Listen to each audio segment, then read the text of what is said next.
Olá, meu nome é Eduardo Moraes, eu sou gestor de renda variável da Claritas Principal e hoje nós vamos comentar a performance dos fundos Claritas Long and Short, Claritas Valor e o Claritas Long Bias para o mês de abril. Tá? Um mês que foi extremamente difícil, com um sentimento de aversão a risco global. Tá começando a falar um pouquinho do cenário dos Estados Unidos, um pouco mais do mesmo, número de atividades muito resilientes, tá?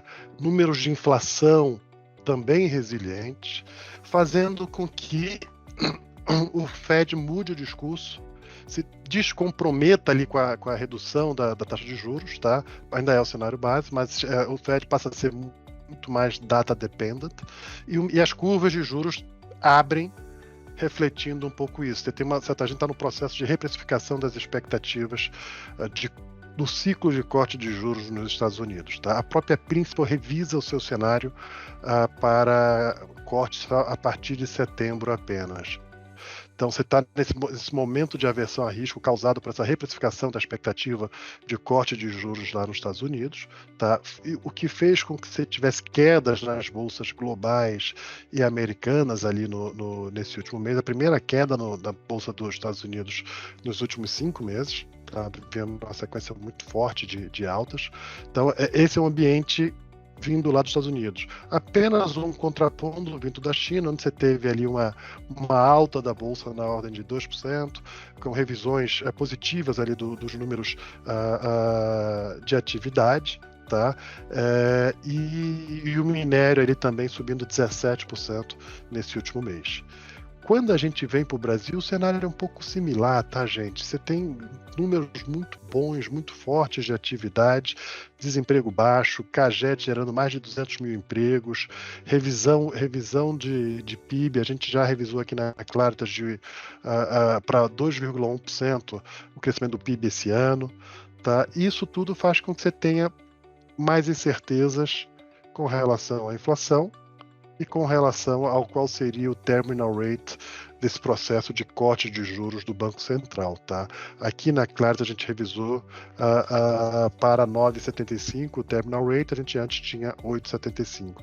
Importante mencionar que o próprio presidente do Banco Central, o Roberto Campos, em um discurso no evento internacional, ele tira um pouco a ancoragem e o forward guidance que ele antes dava, dando uma mensagem mais hawkish, uma mensagem mais data dependent na questão dos juros. Tá? Então isso também fez uma reprecificação aqui no mercado doméstico. O mercado doméstico sofreu muito. A bolsa caiu 1,7%, o Bovespa, mas muito segurada pela performance de Petro e Vale. Quando a gente vai olhar os small caps caiu 7,7%. Então foi um mês muito difícil, muito ruim aqui para os ativos de risco brasileiros, com a abertura de taxa de juros, a abertura da NTNB, tudo pressionando aqui o cenário doméstico. Tá? Nesse contexto, vamos falar um pouquinho da performance dos fundos e para isso eu vou dividir com os senhores e senhoras alguns slides. Maravilha, vamos lá. Começando aqui pelo long and short, foi um mês difícil, a gente teve uma queda aqui de 0,37, devolvendo aí o alfa gerado nos 3 primeiros meses do ano, e com isso o fundo está subindo 2,86 ou 81% do CDI no ano. Tá? Quando a gente olha que a gente precisou, tivemos alguns stops na carteira, então a gente terminou reduzindo um pouquinho o risco, vinha na trajetória clara de aumento de risco. A gente segue com a cabeça construtiva, tá, gente? Depois eu explico um pouco o porquê. Em termos de exposição bruta, aqui na casa de 48%, exposição líquida aqui na casa de 11%. Quando a gente vai olhar aqui os principais destaques do fundo, pares foi um destaque positivo aqui com 0,24, uma parcela relevante aqui do spread Petro-N contra Petro-PN. O spread estava muito depreciado, próximo dos lows históricos da Petro-N versus a Petro-PN, a gente tem uma posição relevante aqui nesse spread e contribuiu positivamente aqui para o resultado. O segundo destaque positivo, Iguatemi contra a Aliança Sonai. Tá? Destaque negativo aqui em direcional, 0,40 exposição direcional. A ação long contra índice também um destaque negativo, tá, relevante. O principal destaque foi Vamos e Arezzo. E a ação short contra índice, a contribuição positiva aqui de 0,13, vindo aqui de XP, o principal destaque positivo, tá? Quando a gente olha aqui o Claritas Valor, também teve uma performance bem negativa, caiu 3,66 contra 1,34 do IBX, tá? Devolvendo parte dos ganhos do primeiro trimestre. Com isso, no ano, a gente está caindo 3,87 contra 5,57 do nosso benchmark, que é o IBX. Principais destaques positivos do Claritas Valor: Petrobras, ON, 1,17, Intelbras, Vale, e aí destaques negativos, o principal foi a Vamos, Arezzo, Itaú, Açaí Direcional, tá? Agora vamos mostrar um pouquinho aquele slide que a gente comenta as movimentações aqui no Claritas Valor.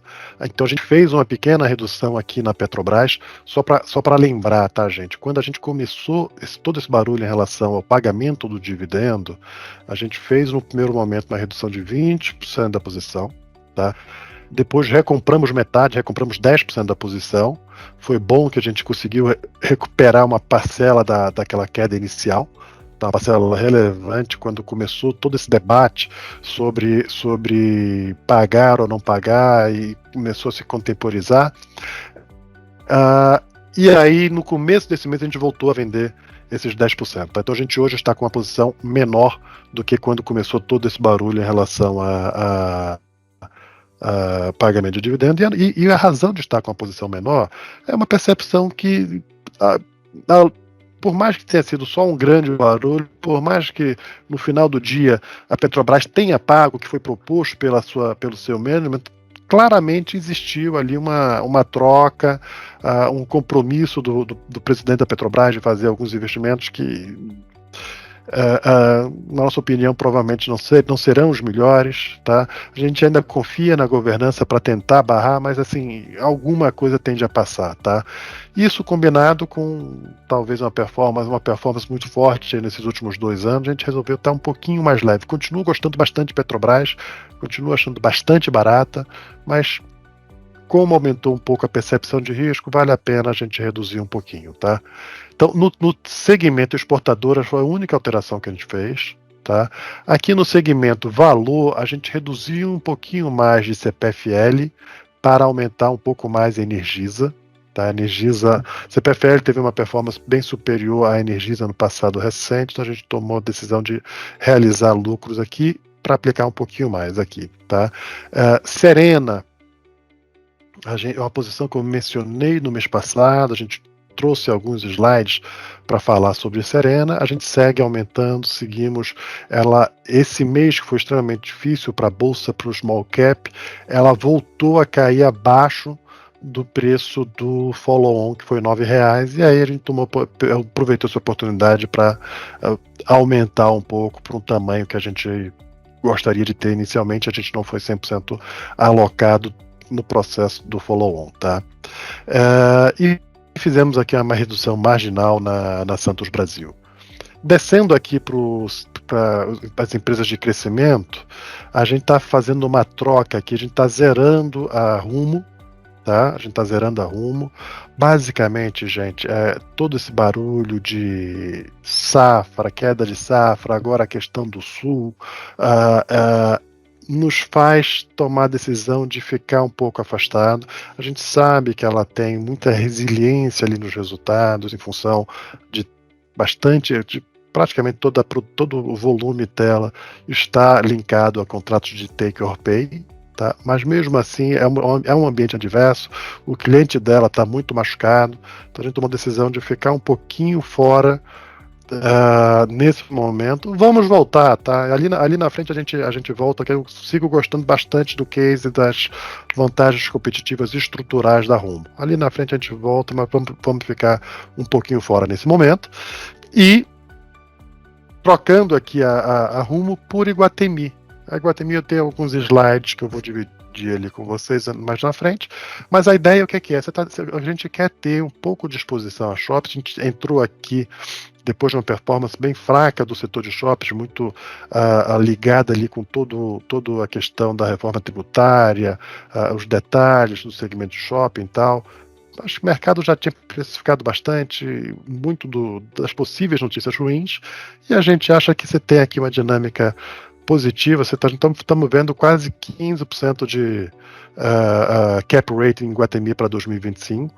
Um ativo com essa qualidade parece fazer pouco sentido, tá? Parece descontado demais. Então, a sensação que a gente está aqui, que você está muito protegido pelo valuation e pelo qualitativo dos shoppings, do ativo Iguatemi, tá? Então você tem uma simetria bem interessante por estar comprando Iguatemi nesse momento, tá?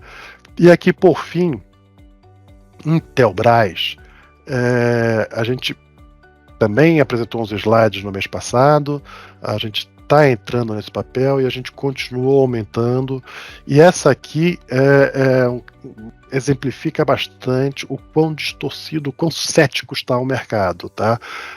Divulgou o resultado no último dia do mês, tá? E nesse dia o papel subiu 17%, o que significa que ele estava caindo alguma coisa como 10% até antes dessa divulgação do resultado. Então a gente conseguiu comprar bastante antes dessa reprecificação desse último dia, tá? E assim, gente, sendo bem pragmático, o resultado não teve nada de bombástico. O crescimento de receita ainda vinha caindo, meio que estabilizou, e um pouco mais de margem, tá? Assim, meio que voltando para uma certa normalidade. Acho que o mercado, papéis, empresas que decepcionaram um pouco no passado recente, o mercado está meio que perpetuando o que, na nossa opinião aqui, em particular na Intelbras, era uma safra ruim, e não algo que seria a nova realidade, tá? Então a gente conseguiu capturar bem a Intelbras e fazer uma posição média aqui, alguma coisa como 2,5% do fundo, a preços bem atrativos, tá? A gente, só comentando aqui de Vamos, caiu bastante aqui nesse mês, foi o destaque negativo de resultado, mas assim, eu tô gravando esse call nos primeiros dias aqui de maio, no dia 6, hoje saiu o resultado da Vamos, tá? Já um preview do próximo mês, e aconteceu a mesma coisa que aconteceu com a Intelbras, está subindo 13%, 14%, tá? Resultado nada de bombástico de novo, apenas mostrando um pouco de uma melhoria sequencial, voltando à normalidade, saindo de uma safra ruim e voltando à normalidade, tá? Então o mercado tem muitos ativos, na nossa opinião, estão extremamente depreciados, e qualquer noticiazinha positiva faz essas reações muito fortes no mercado, tá? Falando aqui um pouquinho do long bias, ele cai 3,73 no mês, no ano cai 2,5, contra uma alta do IPCA da yield da IMAB de 3,87, tá? Só mostrando aqui um pouco a carteira vem aqui da carteira do Claritas Valor, 33% de gross exposure vindo do long and short, tá? E uma put de Bovespa aqui de 20%, net exposure na casa de 90%, gross exposure na casa de 125%. Tá? Aqui os principais destaques de resultado: a carteira long contribuindo negativamente no ano, a carteira short contribuindo com 0,30%, pares com 1% e opções custando aqui 0,38%. Tá? Só falando aqui, por fim, dos principais casos, das principais atualizações, a Petrobras, já até mencionei ali, encerrou finalmente essa novela em relação ao dividendo, e assim, encerrou com um tom positivo, tá? O Conselho voltou atrás, a Assembleia, na verdade, voltou atrás e aprovou a proposta da administração de pagar 50% do dividendo extraordinário, tá? Para além da política de dividendo da empresa. Mas ainda deixou em aberta a possibilidade de pagar os outros 50% ainda em 2024, a depender de como caminhar o ano, tá? A geração de caixa e a necessidade de investimento da empresa. Então, No final do dia, gente, muito barulho, mas seguiu o que era o cenário base. A Vale, a performance boa aí no mês, muito impactado pela volta do preço do minério de ferro, tá? É, com relação à Sabesp, mais um passo positivo foi aprovado na Câmara Municipal de São Paulo e o Conselho Diretor do Programa de Desestatização aprovou os principais itens lá da modelagem. A gente gostou bastante da modelagem proposta, tá? Achei que foi bem inteligente. Então, justificou aí a performance da Sabesp. Serena, que apresentou uma performance fraca, tem um pouco a ver, talvez, aqui com a dinâmica de geração eólica no primeiro trimestre. Vai ser uma geração mais fraca, os ventos foram bem fracos, tá? Então isso gera aqui um pouquinho de frustração. Que mais? Questão de inadimplência, estabilidade de inadimplência, pessoa física ou jurídica nos dados do BC, nada de muito diferente aqui. O Rumo divulgou volumes um pouquinho abaixo das estimativas, tá? E a Açaí representou melhores resultados no primeiro trimestre. Gente, aqui só um parênteses, tá? A gente está no comecinho da temporada de resultados.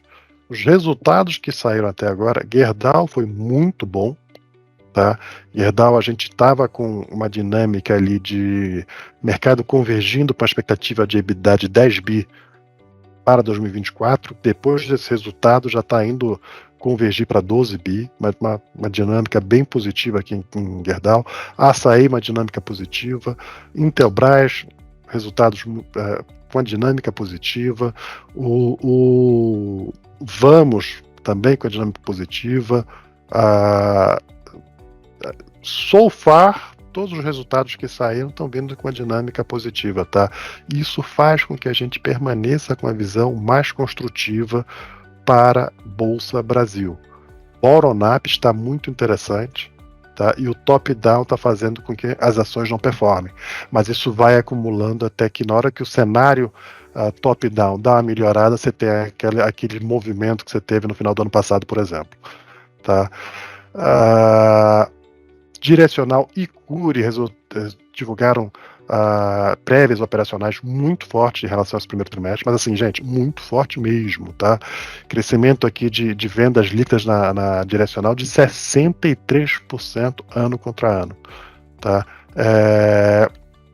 O que mais? Aqui só mostrando um pouquinho de Iguatemi, um pouco da tese, o que é a qualidade dos ativos da Iguatemi fez com que ela conseguisse nos últimos anos passar toda essa alta extremamente elevada do GPM, 56% no período, tá, para os contratos de aluguel, e ainda assim o occupancy rate aqui, o custo do lojista, de custo de ocupação do lojista, está num patamar historicamente baixo, porque as vendas conseguiram crescer ainda mais em relação ao que cresceu o aluguel, tá? Então isso é um cenário de qualidade, é um cenário onde você tem espaço, o teu lojista tá com capacidade de pagar mais aluguel para o proprietário do shopping, tá? Aqui só colocando em contexto a dinâmica de crescimento de resultado, olha como é que você teve uma mudança de patamar no resultado da empresa, tá? Margem EBITDA próximo próximo dos RAIs aqui, taxa de ocupação voltando aqui para os RAIs, e, como eu mencionei antes, a gente está comprando esse ativo, extrema qualidade, é quase 15% de cap rate. É algo que chama atenção, uma oportunidade que não dá para deixar passar, tá? Gente, é isso que eu tinha para dividir com vocês. Eu fico à disposição para qualquer esclarecimento, qualquer dúvida adicional que se faça necessário, tá? Muito obrigado e até o próximo mês.